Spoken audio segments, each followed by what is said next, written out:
Hi hello ఈరోజు వీడియోలో share చేస్తున్న కుల్ఫీ రెసిపీని మస్ట్ ట్రై రెసిపీ. ఈ సమ్మర్కి అయితే చాలా సింపుల్గా చేసుకోవచ్చు. అన్నీ ఇంట్లో అవైలబుల్గా ఉన్న వాటితోనే చేసుకోవచ్చు. చాలా టేస్టీగా ఉంటుంది. అచ్చం మార్కెట్లో దొరికే కుల్ఫీలానే ఉంటుంది. దీనిలో మనం ఎలాంటి షుగర్ కానీ విప్పింగ్ క్రీమ్ కానీ ఏమీ యూజ్ చేయట్లేదు. చాలా హెల్దీ వెర్షన్లో ట్రై చేస్తున్నాను.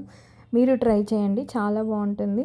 మరి దీనికోసం అయితే ఒక 3/4 లీటర్ వరకు పాలు స్టవ్ మీద పెట్టుకొని బాగా మరిగించుకోవాలి. ఈ లోపల ఒక మిక్సీ జార్ తీసుకొని ఒక 7-8 బాదం, జీడిపప్పు, కొంచెం కుంకుమ పువ్వు అండ్ కస్టర్డ్ పౌడర్, కొంచెం మిల్క్ పౌడర్ ఉంటే వేసుకోవచ్చు, లేదంటే స్కిప్ చేయొచ్చు.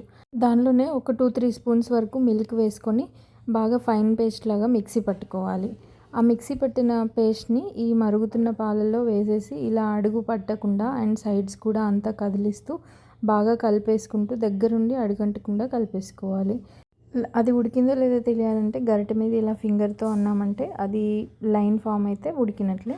సో స్టవ్ ఆఫ్ చేసుకొని పూర్తిగా చల్లారిన తర్వాత కొంచెం గోరువెచ్చగా ఉన్నప్పుడు బెల్లం వేసేసి కలిపేసుకోవాలి. పూర్తిగా చల్లారిపోయిన తర్వాత ఇలా ఐస్ క్రీమ్ మౌల్డ్స్లో కానీ గ్లాసెస్లో కానీ దేనిలో అయినా పెట్టేసుకొని డీప్ ఫ్రిడ్జ్లో ఒక 3-4 అవర్స్ పెట్టుకున్నామంటే మన కుల్ఫీ అయితే రెడీ అయిపోతుంది. ట్రస్ట్ మీ, ఇది ఇంట్లో చేసామంటే తిన్న వాళ్ళు ఎవ్వరూ నమ్మరు. సేమ్ మార్కెట్ స్టైల్లోనే ఉంటుంది. కుల్ఫీ అయితే హెల్తీ వెర్షన్లో ఉంది కాబట్టి తప్పకుండా మీరు ట్రై చేసి మీ పిల్లలకి ఇవ్వండి. ఈ సమ్మర్లో చాలా బాగా నచ్చుతుంది. అండ్ ఇంకా నా వీడియో నచ్చితే కనుక లైక్ చేయడం మాత్రం మర్చిపోకండి. Please like, share and subscribe for more videos. Thank you for watching this video.